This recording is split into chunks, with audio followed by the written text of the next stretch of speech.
Students, आपकी inter की new book जो है पब्लिश की गई है सिंध टेक्स्ट बुक बोर्ड की तरफ से। इस टाइप की इसमें बहुत आसान से टॉपिक हैं, बस सिर्फ उसकी हेडिंग्स चेंज कर कर और कुछ चीज़ें माइनस करके पुरानी बुक में से, और वो आपको दिखाई गई है। जैसे पहले यहाँ पे फर्स्ट जो चैप्टर था होम्योस्टेसिस है, तो अभी भी होम्योस्टेसिस, लेकिन चैप्टर्स इन्होंने कहाँ से लिंक किए, इन्होंने फर्स्ट ईयर को जैसे 14 लास्ट हुआ है तो यहाँ पे इन्होंने 15 दे दिया। Support and movement, nervous coordination, chemical coordination, animal behaviour, reproduction, development and ageing, chromosomes and DNA, inheritance, evolution, man and his environment, biotechnology और बायोलॉजी एंड ह्यूमन वेलफेयर। बस कुछ टॉपिक्स को इन्होंने अलग किया है, मतलब उसी में से ही, बाकी इसमें कुछ कन्फ्यूजन नहीं है। पहले वाली बुक की तरह ही ये बुक भी आपको नज़र आ रही है। लास्ट वीडियो में हमने आपके साथ नेफ्रॉन का स्ट्रक्चर, किडनी का स्ट्रक्चर डिस्कस किया था, तो आपकी न्यू बुक के अकॉर्डिंग इस तरीके से आपको जो है वो नेफ्रॉन नज़र आ रहा है, क्योंकि पुरानी बुक में आपको नेफ्रॉन कलरफुल नहीं था, इजीली समझ नहीं आ रहा था, तो हमने उसको सेपरेट करके ही बनाया था ताकि आपको इजीली नज़र आ जाए। इस तरीके से आप देखें, नेफ्रॉन क्लियर है बिल्कुल, और आप देख सकते हैं कि हम ये नेफ्रॉन जो है कहाँ पे फंक्शन करता है, किडनी के ऊपर फंक्शन करता है। इसी तरीके से हमने जो डायग्राम बनाई थी वो आपको क्लियर समझाने के लिए इसे लास्ट वाली वीडियो में आपके साथ डिस्कस किया था। अब देखें, ब्लड, रेनल आर्टरी, रेनल हम क्यों कह रहे हैं, जो भी चीज़ किडनी की होगी, आर्टरी हो, वेन हो, तो हम उसे क्या कहते हैं, रेनल कहते हैं, ठीक है। रेनल आर्टरी से ब्लड का आना, अब इसका डायमीटर देखें क्या है, बड़ा है ना, रेनल आर्टरी का डायमीटर बड़ा है। अब ये ब्लड आया और कहाँ चला गया, आपके ग्लोमेरुलस में। ग्लोमेरुलस को यहाँ पर हम बाउंस कैप्सूल भी कहते हैं। इसमें हम एग्जाम्पल मग की और टी की ले सकते हैं। जैसे हम चाय को मग नहीं कह सकते और मग को जो है वो चाय नहीं कह सकते, उसी तरीके से हम ग्लोमेरुलस को बाउंस कैप्सूल और बाउंस को ग्लोमेरुलस नहीं कह सकते। ये देखें कि ये जो ग्लोमेरुलस है उसकी सेटिंग किसकी के अंदर है, बाउंस कैप्सूल के अंदर। ये लिखा हुआ है आपके पास, इसके अंदर किसकी सेटिंग है, बाउंस कैप्सूल के अंदर, ठीक है।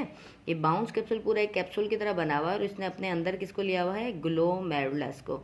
और अगर ये बहुत सारे होंगे, नेफ्रॉन का एक है तो क्या कहलाएगा, ग्लोमेरुलस, और बहुत सारे नेफ्रॉन होंगे और उसमें ग्लोमेरुलस बहुत सारे होंगे तो वो क्या कहलाएंगे, ग्लोमेरुलाई कहलाएंगे, ठीक है। अब क्या हुआ, आपका ब्लड, यहाँ से मैंने बताया था कि ये पोर्शन जो है कहला रहा है एफ्रंट, जहाँ से रेनल आर्टरी ब्लड लेकर आ रही है, ठीक है। और फिर ब्लड यहीं से घूमता हुआ कहाँ चला गया, आपकी ईफ्रंट आर्ट्रियोल्स में। अब ईफ्रंट आर्ट्रियोल इसके बिल्कुल बराबर में साथ साथ चलने वाली कैपिलरी है, जिसे हम लोग, जिसके अंदर क्या होता है, ब्लड मौजूद होता है, ठीक है। अब जो चीज़ ग्लोमेरुलस से क्रॉस कर कर प्रॉक्सिमल कन्वर्टेड ट्यूब्यूल्स में आ गई, ये इसका क्या है, प्रॉक्सिमल कन्वर्टेड ट्यूब्यूल्स है, क्रॉस कर कर प्रॉक्सिमल कन्वर्टेड ट्यूब्यूल्स में आ गई, वो कहलाती है हमारे पास फिल्ट्रेट। यानी कि जो चीज़ प्रॉक्सिमल में आ गई है वो हमारा यूरिन बनेगा। जैसे हमारी किडनी का जो नेक्स्ट प्रोडक्ट होता है वो क्या होता है, यूरिन होता है, तो ये फिल्ट्रेट जो है वो क्या बनेगा, यूरिन बनेगा और हमारी बॉडी से पास आउट हो जाएगा, ठीक है। इतना पॉइंट याद रखना है आपने कि इस नेफ्रॉन में से, नेफ्रॉन का स्ट्रक्चर जो हम देख रहे हैं, इस नेफ्रॉन के स्ट्रक्चर में क्या है, जस्ट आपको ये भी याद होना चाहिए कि भाई ये क्या क्या चीज़ है। अगर हम यहाँ बात करें कि नेफ्रॉन का स्ट्रक्चर है, फर्स्ट पॉइंट को जो कि ग्लोमेरुलस से करीब है या बाउंस कैप्सूल के करीब है उसे कहते हैं प्रॉक्सिमल, और जो दूर है उसे कहते हैं डिस्टल, ठीक है। इसी तरीके से हमने डायग्राम आपको समझाई थी। ये डायग्राम आपके साथ हमने पहले वीडियो में शेयर की है कि हमने इसको थोड़ा सा ओपन करके बनाया ताकि आपको समझने में क्या हो, आसानी हो, ठीक है। अब यही देखें, ये यहाँ पर ये डायग्राम बना हुआ है, ठीक हो गया। अब आपको समझ में नहीं आ रहा कि भाई ये क्या है, कहाँ से, किस तरीके से, ये क्या, पूरा आपको लग रहा है कि ये जाल एक तरीके का बना हुआ है, तो वो क्या है, किस तरीके का जाल है, ये है कैपिलरीज का, जिसके अंदर आपको क्या चीज़ नज़र आ रही है, ब्लड नज़र आ रहा है, ठीक है। अब इसी ब्लड में कुछ चीज़ें ऐसी थीं जो आपके यूरिन में जाने वाली थी, वो ब्लड में चली गई, जो ब्लड में आने वाली थी वो यूरिन में चली गई, यूरिन में मतलब जिसको हम फिल्ट्रेट कह रहे हैं, ठीक है। अब यहाँ पे देखें, ये क्या है, आपका ग्लोमेरुलस है ना, ये बाउंस कैप्सूल है जिसके अंदर ये आया हुआ है, पूरी सराउंडिंग ग्लोमेरुलस की है, जिसमें से आपका ब्लड फिल्टर होकर जाएगा।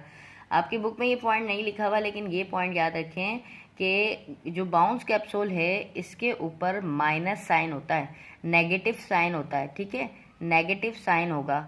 अच्छा, यहाँ पर आपका क्या होगा, नेगेटिव साइन, ठीक है। जिस तरीके से ये डायग्राम में हमने यहाँ पर बनी हुई है आपकी बुक में, न्यू बुक में एंटर की, ये देखें, यहाँ इस साइड पे क्या होगा, नेगेटिव साइन होगा।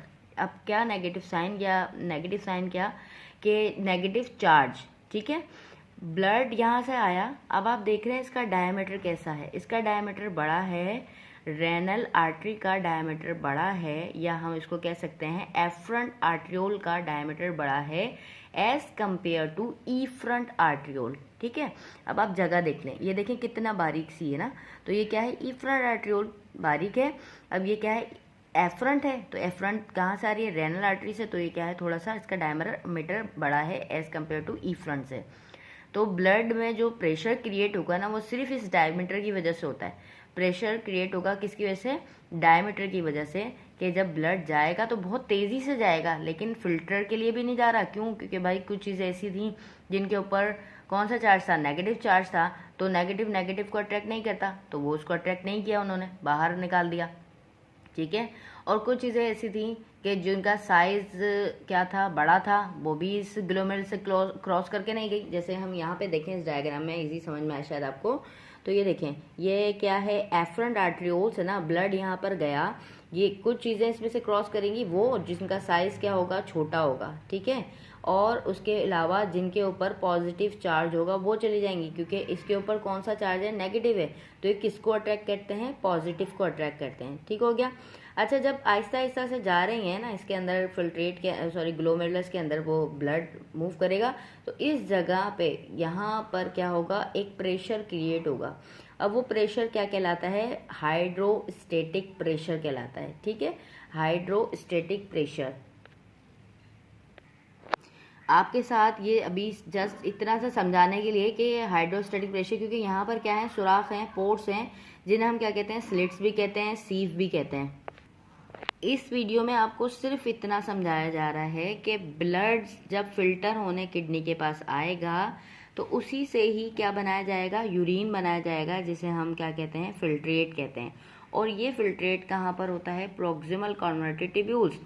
प्रॉक्सिमल कॉन्वर्टेड ट्यूब्यूल्स में जो चीज़ आ गई, ग्लोमेरुलस से क्रॉस कर वो जाएंगी हमारे यूरिन में, और जो ग्लोमेरुलस से क्रॉस नहीं कर सकी, जिनका साइज बड़ा था, या कुछ चीज़ें जो कि जिनके ऊपर नेगेटिव चार्ज था, वो कहाँ चली गई, आपके कैपिलरी में या एफ्रंट आर्ट्रियोल्स में, जिसे हम क्या कहते हैं, कैपिलरीज कहते हैं।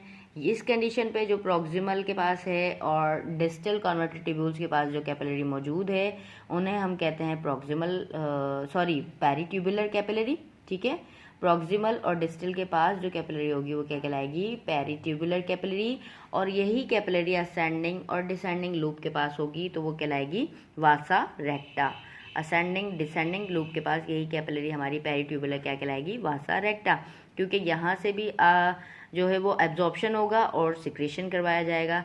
इसलिए नेक्स्ट वीडियो जो आपके साथ शेयर करेंगे उसके अंदर हम रेगुलेटरी फंक्शन को करेंगे। इंशाल्लाह ये आपको अच्छी तरीके से समझ आ गया होगा कि हम जो है वो नेफ्रॉन के स्ट्रक्चर को या नेफ्रॉन की फिल्ट्रेशन जिस तरीके से करता है वो किस तरीके से की जा रही है।